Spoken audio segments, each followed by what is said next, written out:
영화 은교와 영화 기생충은 너무도 유명한 영화입니다. 오늘은 두 영화가 가지고 있는 공통점과 관련된 법적 쟁점을 이야기해 보려고 합니다. 다소의 가정도 존재합니다. 두 영화는 한국 영화이고 유명한 배우가 나오며 중요 인물이 죽기도 하는 등 공통점을 찾자면 꽤 존재하지만 그중 학생과 어른의 사랑, 이끌림, 신체적인 관계에 포커스를 맞춰보고자 합니다. 우선 영화 기생충에서는 과외 선생 무식이가 학생인 다혜와 사랑에 빠집니다. 극중 키스 장면도 나옵니다. 다만 더 깊은 관계까지 나아갔는지는 구체적으로 표현되어 있지는 않습니다. 영화 은교에서는 국민 시인으로 사랑받지만 사교성 없고 무뚝뚝한 노인인 이조교가 고등학생 은교의 젊음과 매력에 빠져듭니다. 동시에 스승 이조교로부터 인정받지 못하는 제자 서지우는 은교에 대한 질투심을 가지는 동시에 은교와 육체적인 관계로도 나아갑니다. 극중에서 서지우는 이조교에게 세상 사람들 70 노인하고 여고생 관계 그거 사랑이라고 하지 않아요 절대. 추문이에요 선생님. 더러운 스캔들이라고요. 국민 시인이 미성년자랑 섹스한 이야기 발표 못한다고요. 선생님 늙었다고요. 선생님 노인이라고요. 라고 말합니다. 그렇습니다. 학생과 성인의 이성적 교감, 특히 육체적인 관계까지 나아가는 경우 진정한 상호 의사에 의한 것이라고 하더라도 사랑이라고 표현하더라도 좋은 느낌을 주지 못합니다. 손가락질을 하는 경우도 있을 겁니다. 선생님과 학생의 교제, 더 나아가 노인과 학생의 만남은 쉽사리 공감받기 어려운 행동입니다. 그래서 서지우는 더러운 스캔들 추문이라고 표현하였습니다. 하지만 이제는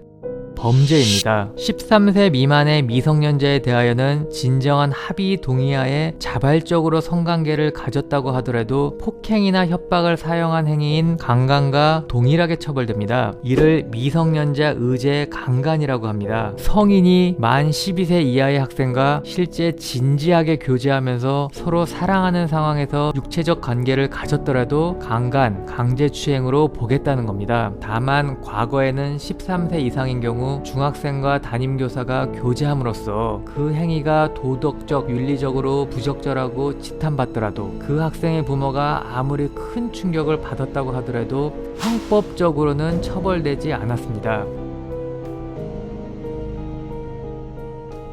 그런데 2020년 5월 19일 조문이 신설되어 13세 이상, 16세 미만의 사람에 대하여 간음 또는 추행을 한 19세 이상의 자도 강간, 강제추행과 같은 범죄로 처벌받게 되었습니다. 이 조문을 신설하면서 정부가 밝힌 내용입니다. 아직 정신적, 신체적으로 미성숙한 청소년을 보호하여 건전하게 성장하도록 하겠다라는 취지에서 만들어진 법입니다. 극단적으로 평가하면 나이 어린 학생에 대하여는 성적인 행위에 관하여 스스로 동의할 수 있는 판단이나 능력 자체를 인정하지 않겠다라는 것입니다. 결국 만으로 13세, 14세, 15세의 청소년이 아무리 사랑을 하고 교제한 것이라고 하더라도 그 상대방인 성인에 대하여는 범죄가 되도록 한 것입니다. 생일이 지난 중학교 1학년이 만으로 13세이니 중학교 1학년부터 3학년생이 이에 해당하고 아직 생일이 지나지 않아 만 16세에 이르지 않은 고등학교 1학년생도 그 대상입니다. 우리나라 나이로는 14세에서부터 17세 사이의 학생들이 이에 해당될 것입니다. 12세 이하는 형법 제305조 제1항, 13세, 14세, 15세는 제형법 305조 제2항이 되는 거죠. 그리고 가령 17세의 행위자가 12세인 아동 청소년을 대상으로 성관계를 가지면 범죄가 성립되지만 13세, 14세, 15세를 대상으로 하면 범죄가 되지 않습니다. 행위자가 19세 미만이니까요. 피해자가 13세에서 15세인 경우 19세 미만의 또래의 행위자는 법적으로 처벌하지는 않겠다라는 의미인 것입니다. 결국 이 법은 어른이 아동 청소년과 관계하는 경우는 처벌되는구나,